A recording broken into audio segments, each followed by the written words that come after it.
There's no way around it. Golf is more fun when you're making solid contact and crushing the ball. Unfortunately, a lot of the clients that come here to My Chicago Golf, they complain about their lack of distance. Today we're going to talk about, in this video, 5 distance killers and ways to practice on the range and at home so you can hit it past your friends on the course. Let's go ahead and get started. Distance killer number 1 is not making contact in the middle of the club face. So what we want to do to help you out with that, I want you to practice using impact tape. It will leave a mark on the golf club with where you're making impact. So what I'd like you to do is create a practice station. You could take one alignment stick and point it towards the target. You could take another one, put it right in between your feet. And then I think it would be really helpful to make a gate with some tees, all right? And then practice making a few swings through the gate. So Anthony's a good golfer and he should be able to do this. Now if you're finding that you're hitting one tee or the other, a routine that I'd like you to do first is put the club behind the ball and then start to find the balance and your distance away from the ball. Generally speaking, you'll have about a hand's width between your body and the club, and then you'll have good balance right here with your feet. But if you're hitting this inside one, you might be standing too close to the golf ball. If you're hitting the outside tee, chances are you might be too far away and you might be reaching. So make some practice swings where you're going through the gate. Do the routine where you put the club behind the ball first and then find your balance. And if you do that, 10 swings at a time, you're going to start finding the middle of the club face.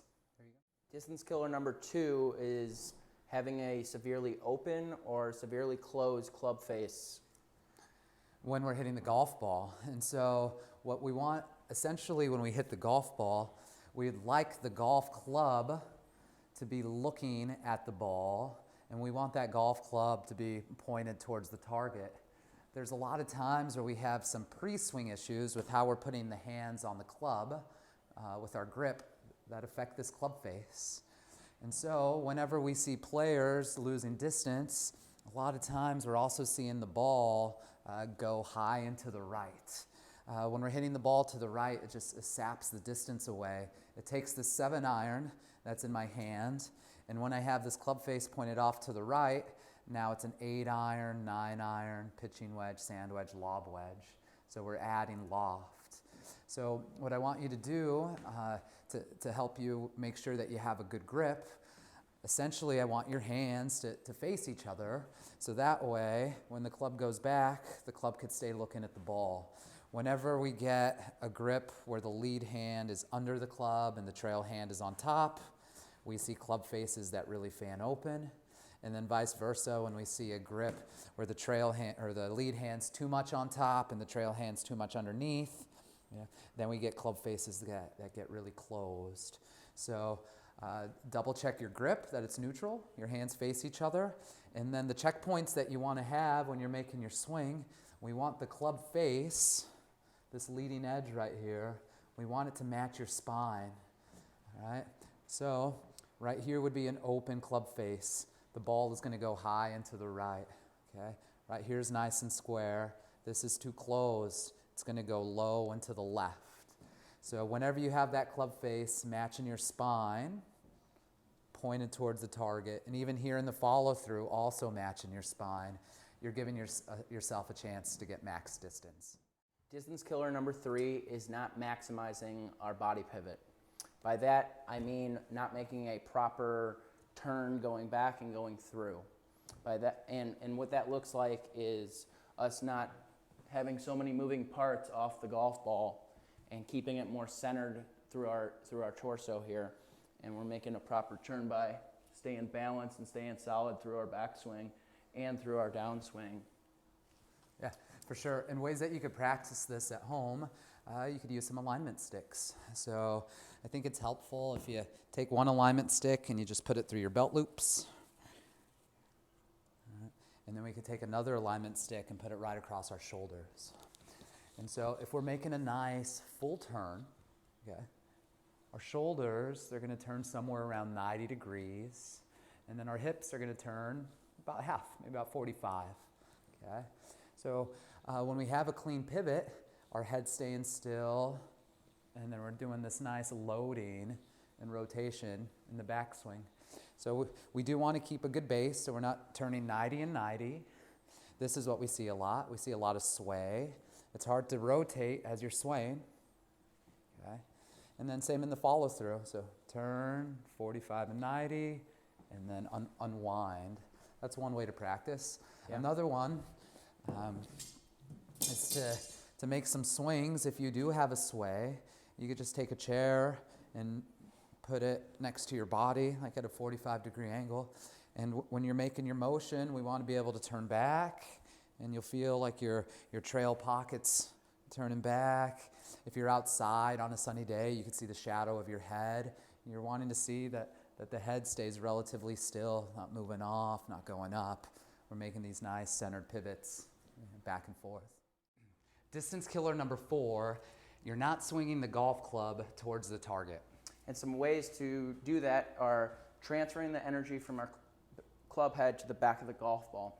We commonly see a lot of our clients come in where they're swinging over the top and swinging left, or swinging inside and swinging the ball out to the right, which creates a deflection of the golf ball away from the target and not towards our target. 100%. So when you're deflecting the ball, you're going to create too much spin. So some ways to work on it when you're out there on at the range or at home, you could take a box and we could place it right outside of the golf ball, about an inch away. And then we could do some practice swings where we set up and we'll put the club close to the box. And then we'll start off with a small motion where you're just going kind of from waist high to waist high. So you could get a visualization of how the club should move at the bottom of the swing. We want it to be moving towards the target. Now, if you're coming over the top, you would hit the box in the downswing. Those are the players that suffer with pulls and slices.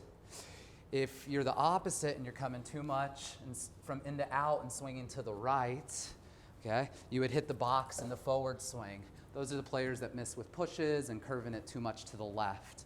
Other things you could do, once you figure out which one you are, either too much over the top or too much underneath, if you're out on the range, you could use alignment sticks, okay?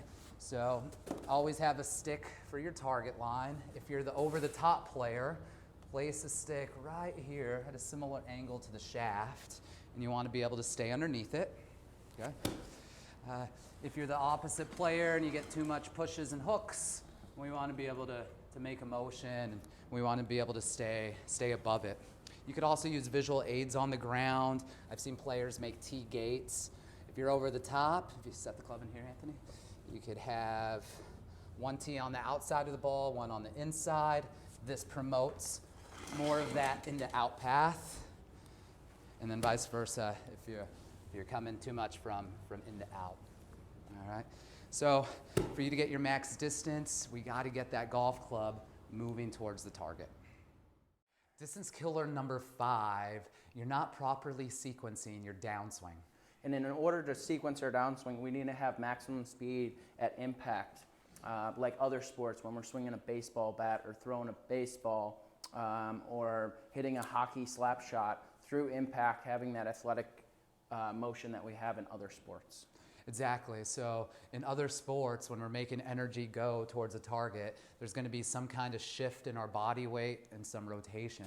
So there's a few drills that could help us out with that. One of my favorite drills is the step drill. That's when we have our club starting out here and we're lifting with our lead foot here, and we're stepping and swinging through, making sure we're transferring weight towards our target. For sure. Yeah, you could start with your feet together, club out in front of you, swing it back, and as you're swinging back, you're gonna shift and you're gonna rotate. Other drills. Another drill is the foam drill, or you can have a chair or some kind of object in front of your lead leg here.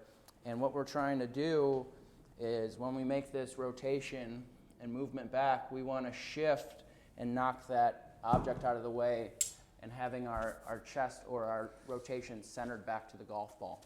Yeah, 100%. So if you're going to compress the ball and put the energy into the back of the golf ball, your weight has to be on your front foot at impact. A lot of the golfers that come in here, they move off, and then there's a standing up, and then we can't even reach post impact and make a divot after the ball. You're going to hit it on the upswing. The ball's not going to go as far. And then one visual aid you could use when you're actually hitting shots, if you set up to a ball, you could take a tee and you could place it 1 to 2 inches out in front of the golf ball. And if you're shifting your weight, the club is going to hit that ball and it's going to stay low to the ground. It's also going to hit the tee. So we'll see a full swing here.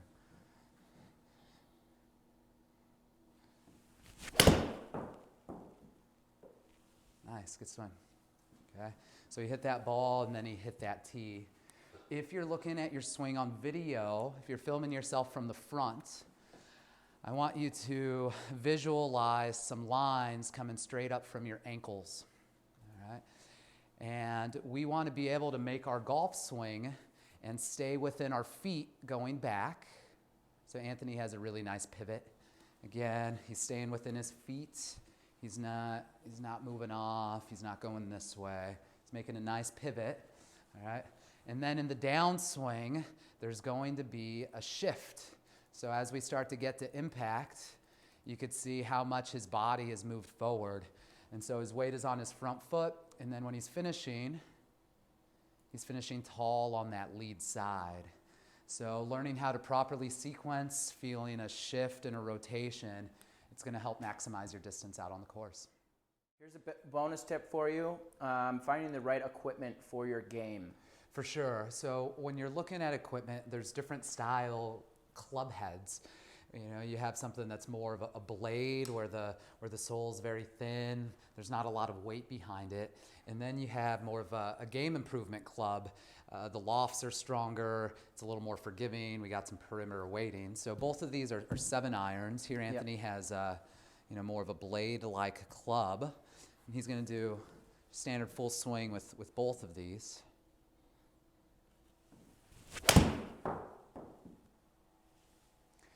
Good shot. So we're seeing a carry distance right here of 180 with a 7-iron.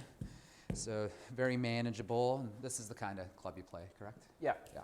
Okay. And then here we have a game improvement club.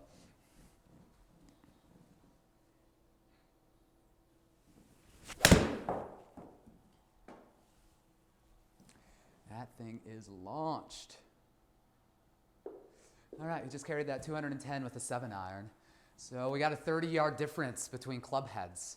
So try to maximize your speed with the tips that we gave you, but also look at equipment, and it'll definitely help you hit it farther out on the golf course.